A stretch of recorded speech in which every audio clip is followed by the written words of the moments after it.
versos de 14 a 22, dá título à nossa meditação, que é exatamente o seguinte: retrato de igreja. Retrato de igreja. O pastor Fábio vai aprofundar o estudo do livro do Apocalipse. Eu não quero, sem dúvida alguma, esvaziar a abordagem que ele fará com beleza, mas eu quero meditar um pouco nesse texto, ler versículo 14 a 22, que diz o seguinte: ao anjo da igreja de Laodiceia escreve: isto diz o Amém, a testemunha fiel e verdadeira, o princípio da criação de Deus. Conheço as tuas obras, que nem és frio nem quente. Quem dera fosses frio ou quente, assim porque és morno, e não és frio nem quente, vomitar-te-ei da minha boca. Dizes: rico sou, e estou enriquecido, e de nada tenho falta. Mas não sabes que és um coitado ou infeliz, miserável e pobre, e cego e nu.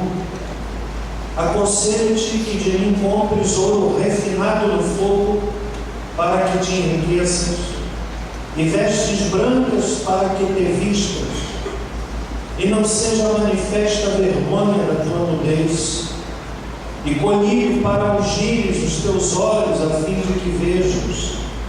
Eu repreendo e castigo a todos quantos amo. Portanto, sê zeloso e arrepende-te. Eis que estou à porta e bato.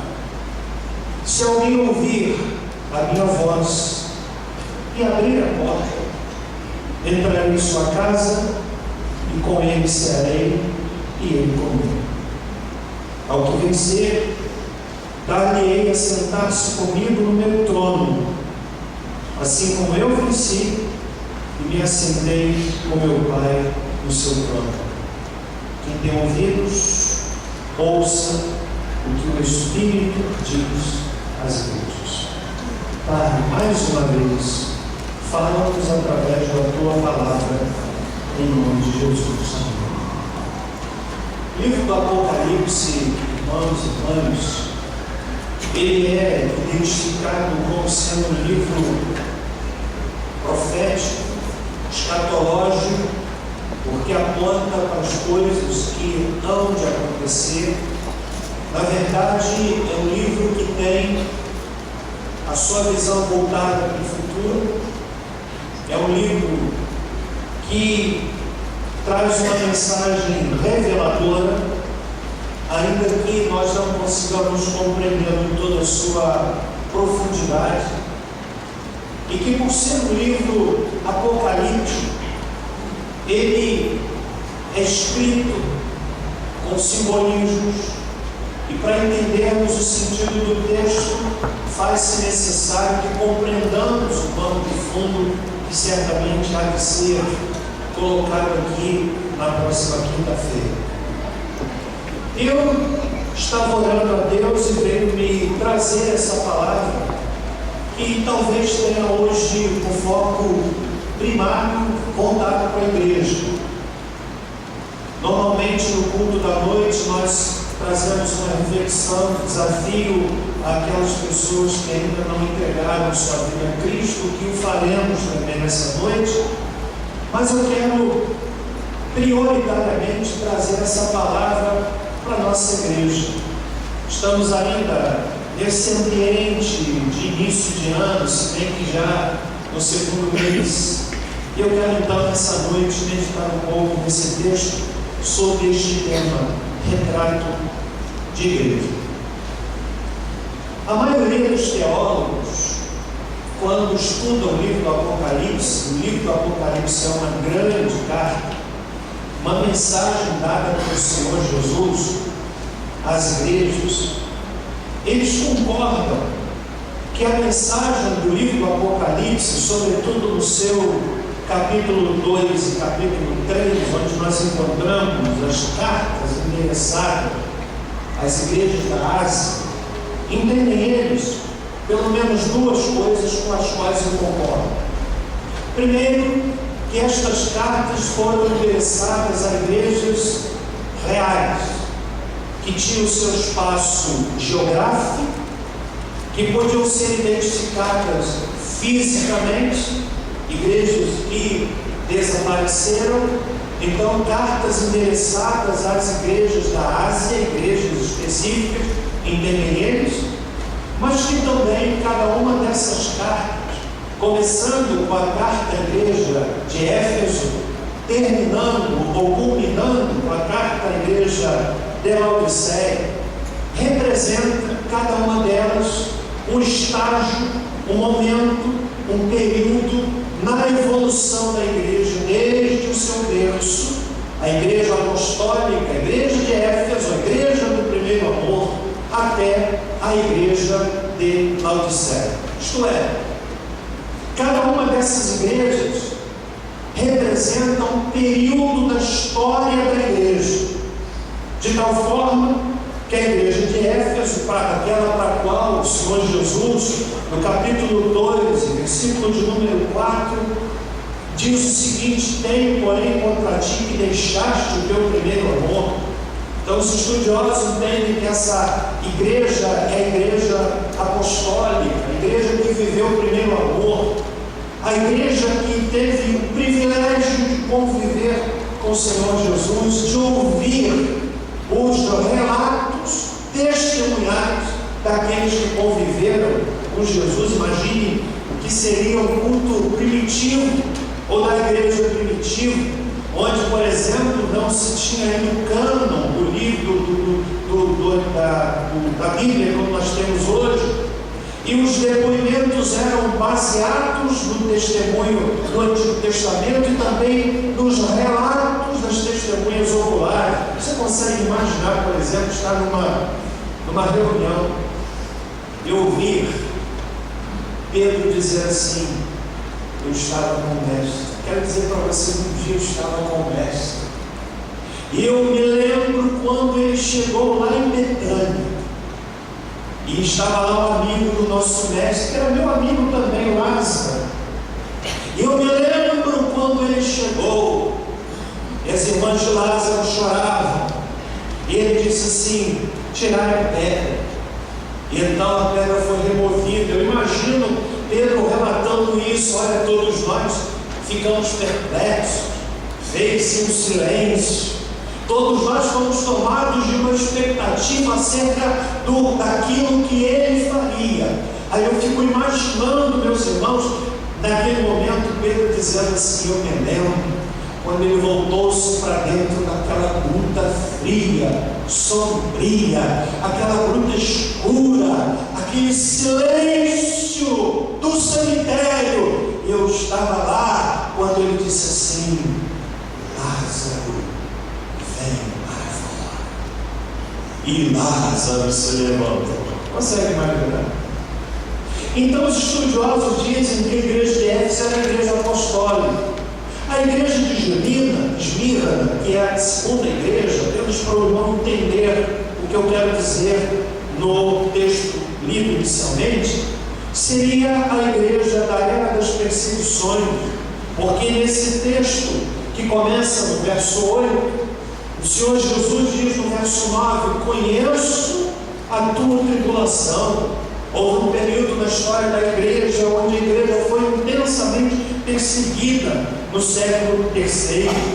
A igreja de Pérgamo, dizem os estudiosos, representa um período da história da igreja que vai do século IV ao século V, que é o período da igreja sob o favor imperial. E para essa igreja, a acusação de Jesus é a seguinte: habitas onde está o trono de Satanás. Depois vem a carta à igreja de Tiatira, está aí no capítulo 2, versículos 18 e seguintes. É a chamada era negra na história e a acusação é: toleras Jezabel. É a época da Idade Média, que vai do século V até o século XV, é o tempo da idolatria, é o tempo onde brota uma ideia que graçou no meio do cristianismo no período da Idade Média, chamada simonia, que é uma derivação, na verdade, daquela experiência de Atos, quando Simão vê o que Deus fazia através dos apóstolos. Ele então quis comprar o poder que os discípulos tinham. E simonia foi exatamente o período da história da igreja caracterizado pela venda de objetos sagrados. Você não pode imaginar o que foi vendido de, entre aspas, pedaços da cruz de Jesus. Você não pode imaginar a quantidade de sangue de Cristo que foi vendido. Você não pode imaginar o quanto foi vendido de pedaços de vestes dos primeiros cristãos. E essa ideia de se adquirir pelo dinheiro, pela compra, objetos sagrados, foi o período negro da igreja, nesse período chamado de Idade Média.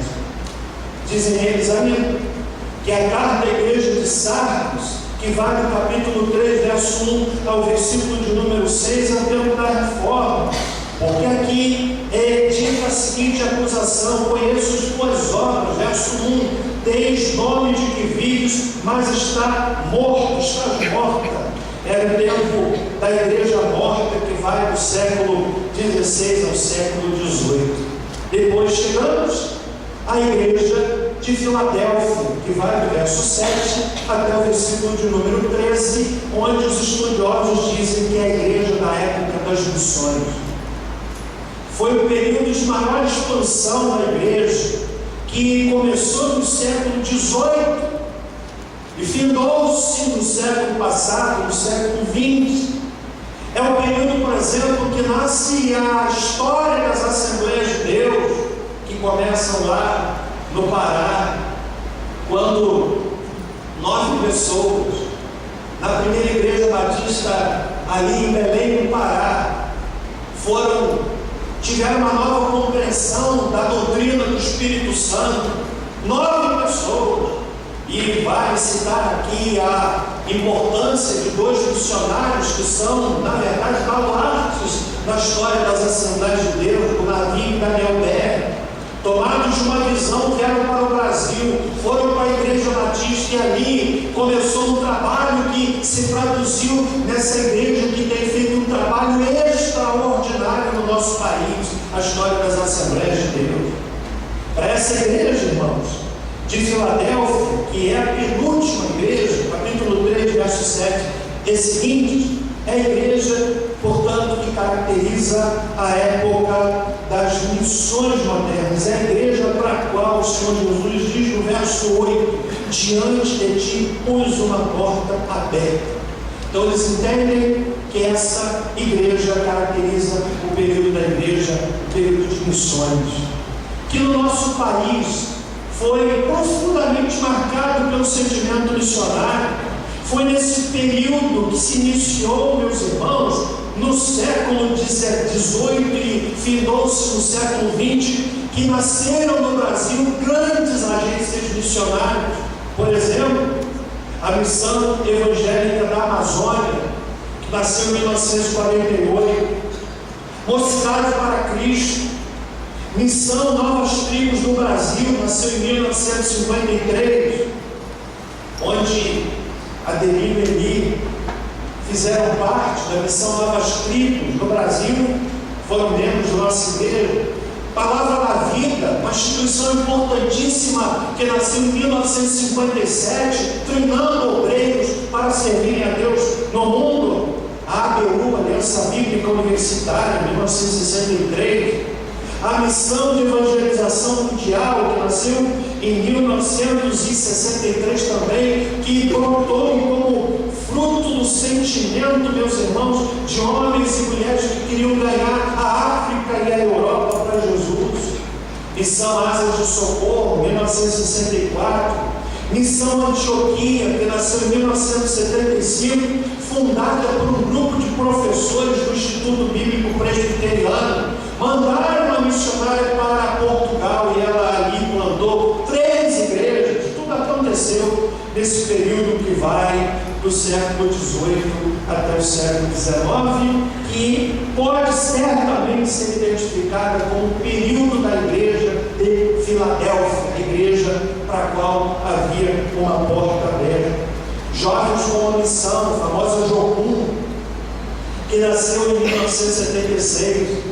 A Associação Além, Associação Linguística Evangélica Missionária, que nasceu em 1983, para citar algumas das agências missionárias que espalharam o Evangelho nesse nosso querido Brasil e além. Poderia citar aqui o trabalho da Convenção Batista Brasileira. Quero dizer para você, meu irmão e minha irmã, que a Igreja Batista, que não é melhor nem pior do que nenhuma outra igreja, mas eu quero dizer para você que temos um trabalho missionário respeitadíssimo no mundo inteiro, do qual o pastor Fábio, Natália fazem parte, e que ainda na estadia de você vão fazer a consagração. Não faremos hoje, não faremos consagração. São missionários nossos, batistas brasileiros, indo agora para Roma, começaram um trabalho altamente desafiador em Roma. Como é que os missionários são apoiados? A nossa irmã missionária que está lá na China, do outro lado do planeta, egressa desta igreja, que está lá no campo missionário através do trabalho chamado Radicais. Radicais na Ásia, radicais no Haiti e tantos outros lugares, moços que entregam alguns anos da sua vida para a obra missionária. E por fim, nós chegamos então à igreja de Laodiceia. Dizem os estudiosos que é a igreja do tempo do fim. É a igreja apóstata, a igreja que se desviou. Se você percebeu bem, a carta que é endereçada àquela igreja é uma carta trágica, é uma carta triste. Conheço as tuas obras, diz o verso 15, não és frio nem quente. Quem dera foras frio ou quente. Segundo essa compreensão, então, de que cada carta representa um estado da evolução da igreja, culminando com a última igreja, que será a igreja do advento de Jesus, eu posso dizer para você, meu irmão, que há muitos indícios de que nós estamos vivendo um período da igreja de Laodiceia.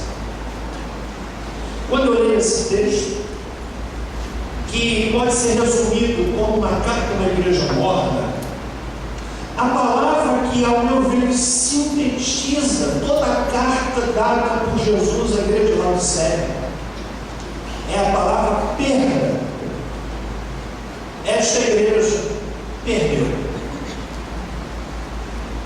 E eu quero destacar aqui 4 elementos dessa igreja que se constituem indícios fortíssimos de que, se não começamos, estamos na iminência de começar um período da história marcado por essa identificação da igreja de Laodiceia, a igreja morna, que não é fria nem quente. Primeiro, uma igreja que perdeu a identidade. No verso 15, já lido, o Senhor Jesus diz: não és quente, nem frio, não és frio, nem quente. Uma igreja morta. Uma igreja que perdeu a identidade. Meus irmãos, o que é que define a identidade de uma igreja? A definição de identidade de uma igreja não é pela nomenclatura que consta no seu CNPJ. Não é. Não é a estrutura física que ela tem. Não é o seu patrimônio. Não é o seu letreiro. Não é o seu estatuto. Esta identidade é uma identidade jurídica, social importante. mas o que define a identidade de uma igreja é o seu absoluto, sólido e forte compromisso com Jesus. Quando a igreja perde a sua identidade, seus propósitos, ela se abre para qualquer expressão de suposta religiosidade. Quando a igreja perde a sua identidade, meus irmãos, ela deixa de ser instrumento de cura, deixe de perceber o seu fundamental e insubstituível papel de transformação da sociedade. Creiam, a sociedade não há de ser mudada por nenhuma conjuntura política, não há de ser mudada por nenhuma conjuntura econômica. A sociedade há de ser mudada por esta mensagem poderosa que a igreja prega, que é capaz de entrar nos guetos, alcançar o marginal, alcançar o bandido, alcançar o traficante, alcançar o drogado, alcançar o médico, alcançar o engenheiro e transformá-lo de dentro para fora. Essa é a mensagem que a igreja tem. Mas quando ela perde a sua identidade, irmãos, ela se torna palco de disputa política, pleito de guerrilhas, próprios do submundo. A igreja que perde a sua identidade é a igreja que perde a compreensão da primazia da revelação. Guarda uma coisa: quando relativizamos a revelação, damos um passo adiantado para relativizar a ética. Quando relativizamos a palavra, isto é, quando perdemos a compreensão de que a Bíblia é a palavra de Deus, nós escancaramos as portas para a relativização da ética. Eu poderia citar tantas práticas que vão invadindo a igreja. Eu diria que, perdoe a expressão, é um vômito do inferno, escoando pela vida da igreja, onde os crentes estamos perdendo a compreensão de que a palavra de Deus é a nossa regra de fé e prática. A igreja perde a identidade, ela se torna uma coisa, e alguns de nós nos iludimos, pensando que o critério de sucesso para uma igreja é a quantidade de pessoas que a ela frequentam ou vão. Não é esse o critério de Deus. Esta igreja, portanto, tornou-se uma igreja sem identidade. Vivemos hoje, senhores, uma pressão imensurável de perda de identidade. Por exemplo, muita gente diz assim: Deus é amor e não vai condenar ninguém, porque todo mundo crê em Deus.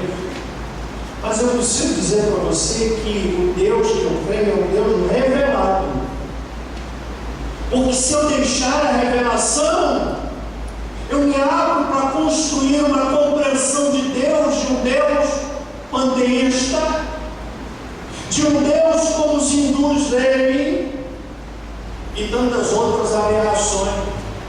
Deus é amor, é verdade, mas a revelação ensina também que Deus é justo, que Deus é justo, que Deus é justiça. Por exemplo, verso 4, Deuteronômio 32, Ele é a rocha, as suas obras são perfeitas, porque todos os seus caminhos são justos. Deus é fiel e sem iniquidade, justo e reto é Ele. Olha a Bíblia dizendo: Deus é justo. Nós não seremos medidos pela medida que você e eu tenhamos. A régua de aferição, a medida de aferição é aquilo que Deus manifestou na sua palavra. Por isso a revelação é fundamental. E nesses dias vivemos dias de uma igreja que perdeu a sua identidade. O indivíduo é capaz de sair do culto e ir para um hotel. Eu Eu já ouvi histórias assim. É capaz de sair de um momento de adoração onde alguns se quebrando, derramam lágrimas e vão fazer coisas inomináveis, porque perdemos o senso de identidade, tornamos-nos uma igreja que é morna, não é fria e não é quente. Deus é o justo juiz de Salmo 7:11, um Deus que sente indignação todos os dias. Diz o Salmo 116, verso 5, compassivo é o Senhor, sim, misericordioso é o nosso Deus. Verso 14 até o 9, pois justo é o Senhor nosso Deus em todas as obras que faz. Deus é justo. Senhores, primeira marca desta igreja, do fim do tempo, identificada pela igreja de Laodiceia, é a igreja que perdeu a identidade. Não é fim em 20 horas? Ninguém tem o direito de julgar ninguém. Mas a minha pequena, parca experiência de 35 anos de luta no ministério me leva à conclusão de que há muita gente que não é fria nem quente. Gente morta. Gente morta. Não tem fogo no coração. Não tem calor. Porque está morto. Jesus disse: aquela igreja, que é o desenho, é o retrato. Daí o título da mensagem: o retrato da igreja do fim do tempo. Mas no frio, nem quente. Quem nega fosse frio ou quente, dependente daqui. Segundo lugar, sabe o que eu vejo nessa igreja? Que é um indício da igreja desse tempo, perda da dependência. Olha o que diz o verso 17, como é que a igreja se via, qual era a perspectiva que a igreja tinha de si, que não era a visão de Jesus, o Senhor da igreja. Dizes: rico sou, e eu estou enriquecido, de nada tenho falta. Perdeu a dependência. O dia que uma igreja perde a dependência, ela está abrindo a sua cova. O dia que um obreiro perde a dependência de Deus, ele está dando um passo para a morte espiritual, para a falência. Agora preste atenção. É inegável que nós vivemos hoje um crescimento do potencial econômico das igrejas na modernidade. Houve época em que os crentes eram olhados como um povinho, mas essa gente começou a estudar, foi para a faculdade, a juízes, promotores, médicos, advogados, professores universitários, gente espalhada por todos os segmentos, formadores de opinião, gente séria comigo. E evidentemente isso se traduziu numa possibilidade de conforto para todos os crentes. Provavelmente nós vamos ter muitos carros baratos a treinador, e que hoje infelizmente todo mundo está. Vamos buscar, nosso estacionamento deve estar lotado. Você sabia que quando a gente começou a estudar o projeto para esse tempo, alguém disse assim: vamos fazer um estacionamento para 20 carros. Eu disse assim: não, gente, porque 20 carros naquela época era muita coisa. Era muita coisa. Eu disse: não, vamos fazer um estacionamento maior. O Almir me diz que consegue colocar quantos carros? 70 carros. Já colocou 70 carros. Imagine, há 20 anos ou 30 anos atrás, se assim, vamos fazer um estacionamento para 70 carros. Alguns iam dizer: pastor, eu vou de bicicleta para a igreja. Eu vou de ônibus. Um crescimento. Mas sabe de uma coisa? Esse crescimento tem produzido em muitos de nós a perda da dependência. Eu já vi gente que começou lá de baixo, crente fiel, culto de oração, escola bíblica dominical, culto da noite, evangelizando, aí o camarada vai crescendo. Agora ele tem carro, escola dominical, tem que curtir minha piscina, minha praia, vou pro hotel. Que bom que você pode fazer isso, mas não era assim há 20 anos atrás.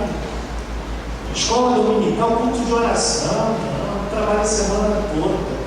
Eu preciso descansar, é verdade, você precisa descansar até que isso não está perto, aí o camarada desemboca na igreja. É uma verdade. Eu me lembro, nisso da minha conversão, tinha um rapaz da igreja que trabalhava com estruturas metálicas. Naquela época era coisa de um luxo. Viemos muitas vezes para Pinheiral, plantar o trabalho batista ali, tive a alegria de fazer parte da plantação do trabalho batista em Pinheiral. Íamos de ônibus, passava de trem, passamos de trem aqui em Barra do Piraí. Aí o pessoal dizia assim: pastor Gomes foi pastor aqui em Barra do Piraí. Isso é verdade, era meu pastor, mal sabia ele que Deus ia trazer para Barra do Piraí. Passava o trem aqui, não é isso?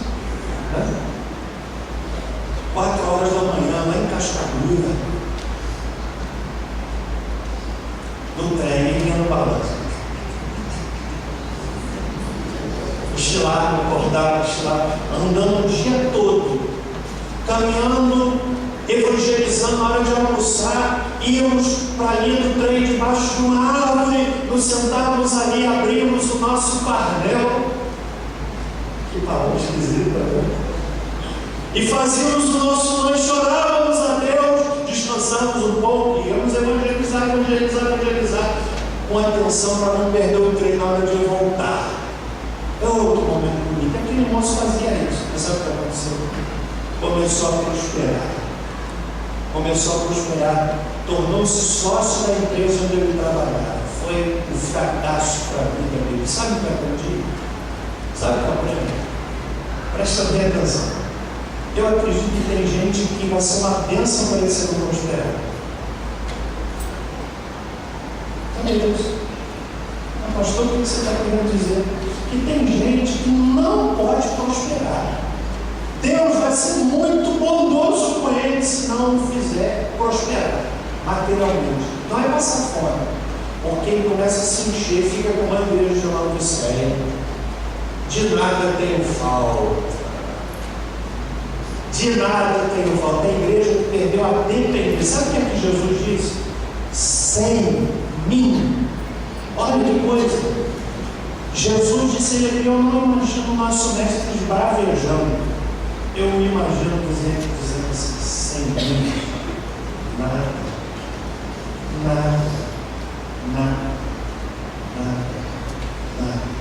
vocês podem fazer. Perdeu a dependência. A melhora das condições de vida para o cristão só fará sentido se houver solidariedade. É verdade. A compreensão que eu tenho do Evangelho é que quando Deus abençoa uma pessoa, é para seu benefício, conforto da família, mas para ser solidário. Ele não pode tornar-se insensível como os miseráveis que o cercam. Ele precisa ser solidário. Vem aqui doar a cesta básica, o trabalho social que a gente faz seríssimo. E tantas outras coisas. Então, faça esse teste, peça a Deus: Senhor, eu quero ser solidário. Me abençoa para ser solidário. E sai da frente. E Deus abençoe. Eu estava, há umas semanas atrás, lá em Curitiba, com a minha esposa. Eu fui no tempo da PIB de Curitiba, meus irmãos, quilos. Mas que palavra abençoada que nós ouvimos. O pastor falou uma coisa muito interessante. Ele falou assim: você já viu aquele irmãozinho que ganha salário mínimo, mas é fiel a Deus. Ele tem dinheiro da poupança, constrói essa casinha, e até ajuda o filho que tem um curso superior, porque não está sabendo ainda se locomover na vida. Mas ele é fiel a Deus e ainda tem o dinheiro dele para ajudar o filho. Sabe por quê? Porque a mão de Deus é que faz prosperar. Que faz prosperar. É um princípio tão básico que nós nos esquecemos dele. É a mão de Deus. Sem a bênção de Deus, muito, senhores, Deus pode soprar e vai tudo embora. Bom para você, né? Obrigado.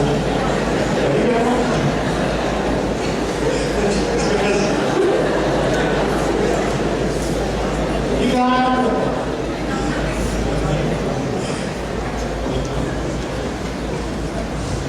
Na verdade, rico sou e estou enriquecido. Meu irmão, não podemos perder a independência. Às vezes eu fico imaginando como era 50 anos atrás. Não tinha facilidade de comunicação. Imagine, meu filho mora lá em Jerusalém, a Sara está estudando na América. Você já imaginou como era 50 anos atrás? Eu me lembro daquele telefone analógico, lembra? Assim. Aí você ligava, tinha que falar com o telefone, está vendo? Tinha que ter dinheiro para ligar no exterior. Aí você esperava um tempão. Você espera que a gente vai fazer ligação e chama, né? Como é que era a realidade de um pai de uma mãe naquela época cristã? Não tinha notícia do filho. Pegava no joelho. Deus, o Senhor meu filho, Pai. O Senhor tem misericórdia. Dá a dependência. Mas hoje sabe o que a gente fala? Que mistério. Aí eu falo com ele, falo para jovens, uso horário de 12 horas. Falo com o meu ego, e aí filho, como é que está dele? E aí filho, você está com a bochecha do milho? Como é que está? Sabe o que acontece? Que coisa boa. Como quem tem filho que estuda fora e vai estudar fora, você vai ver como é que é bom você buscar, você ouve, ver, tranquiliza o coração. Mas sabe, irmão, sabe o que isso pode gerar? Não, está bem. Se está bem, eu vou grudar no joelho. A gente descansa. Rico sou, estou enriquecido na minha segunda-feira, eu vou andar mais rápido, porque senão você vai ficar já olhando para o relógio. Você sabe qual é a terceira perda? Primeiro, perdeu a identidade. Segundo, independência. Terceiro, perdeu a santidade. Olha o verso 17. Diz assim: não sabes que és infeliz, miserável, pobre, cego e nu. Aconselho-te que de mim comes ouro refinado por fogo para que te enriqueças e vestes brancas, para que te vistas e não seja manifesta a vergonha da tua nudez, e colhido para ungires os teus olhos a fim de viveres. A igreja é exortada a comprar vestes brancas. Você sabe qual é o sentido de vestes brancas? Pureza.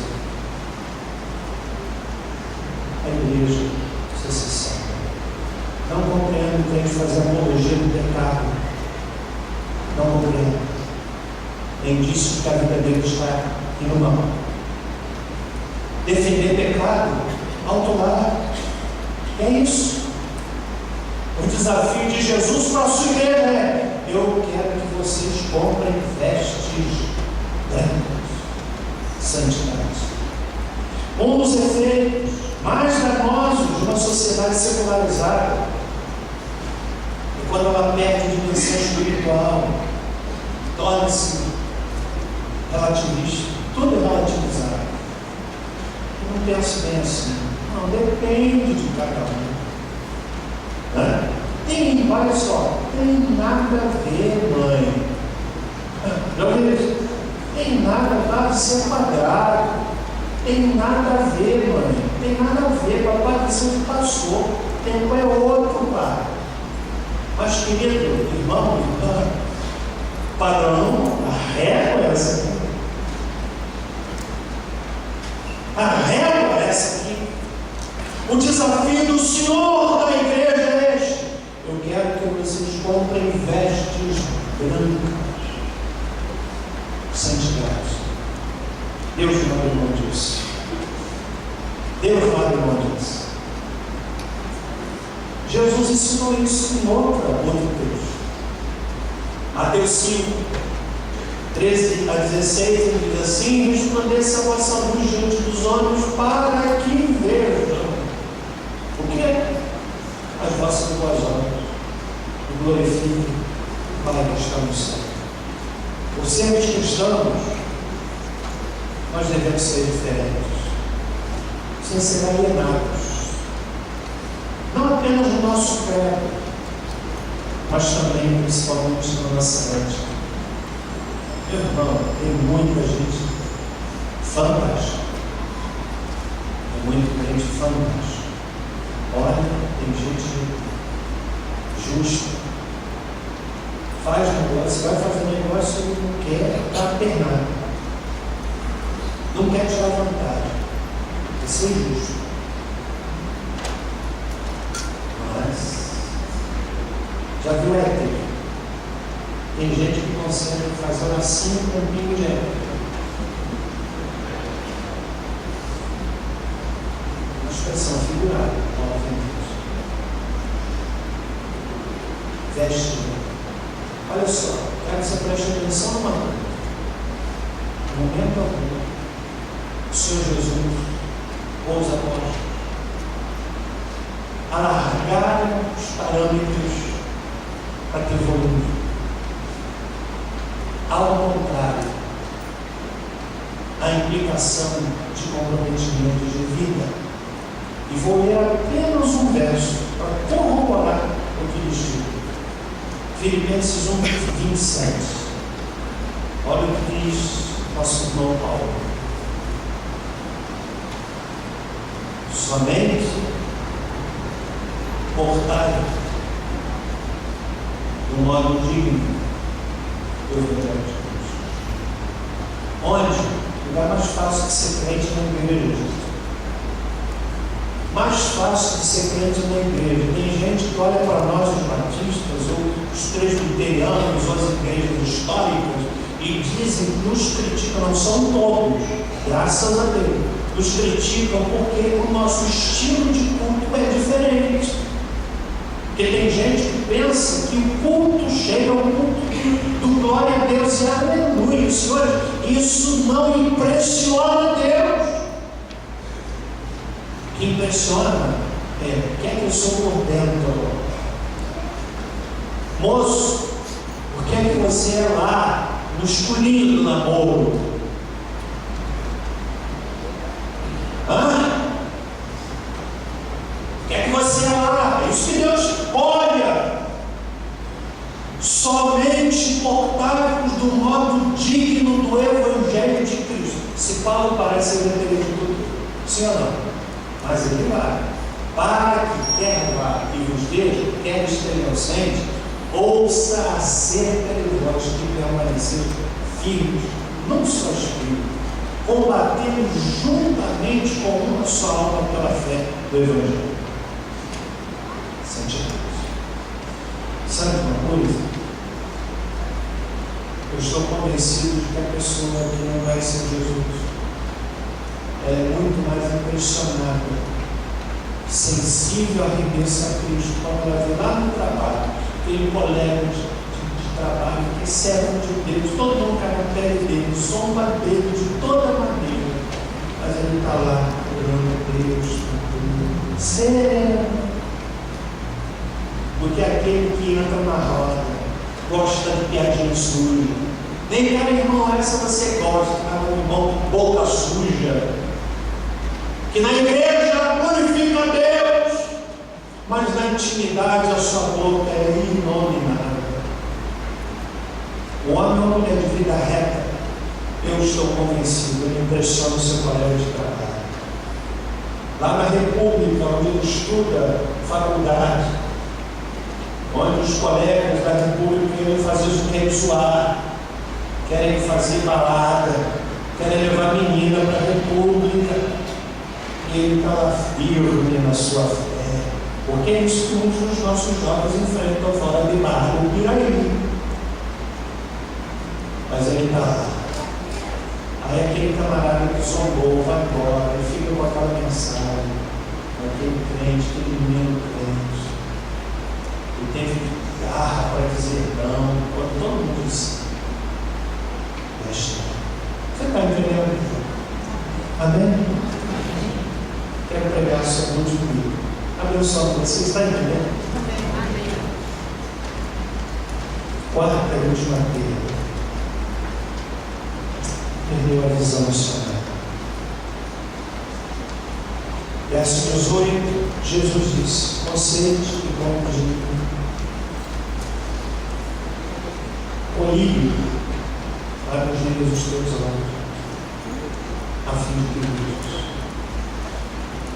Segundo o historiador Flávio José, ele diz que havia uma numerosa colônia judaica na época da carta da igreja de Laodiceia, e nada se diz sobre perseguição. Sabe o que é que eu compreendo? Que o maior problema da igreja de Laodiceia não era o problema externo, mas era o problema interno. Meu irmão, quantos problemas de relacionamento? Quando Deus pôs no meu coração tema corretivo, por interior, é porque tem muita gente sendo separada pela via do perdão, gente traumatizada, gente oferida, gente que gostaria de apagar uma fase da sua vida, onde elas foram brutalizadas, não com questões físicas, mas gente que foi invadida na sua alma. E essa invasão, essa agressão, ela dói mais do que uma agressão física. Quanta gente doente. Que evangelho é esse? Que não é regado pelo perdão, que não é regado pelo arrependimento. Que evangelho é esse? O indivíduo não se sente incomodado para ter uma vida individual com Deus. Que evangelho é esse?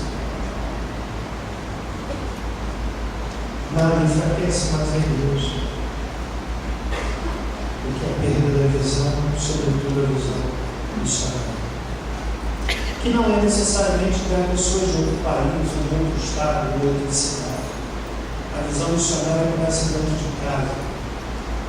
Pai, mãe, você tem sentido incomodado em nada do seu filho que não deu a vida a Cristo? Você se sente incomodado? Jejua sobre isso? Ou será que você se acomodou sabendo que se for para a eternidade sem Cristo, está perdido? Você se incomoda com isso?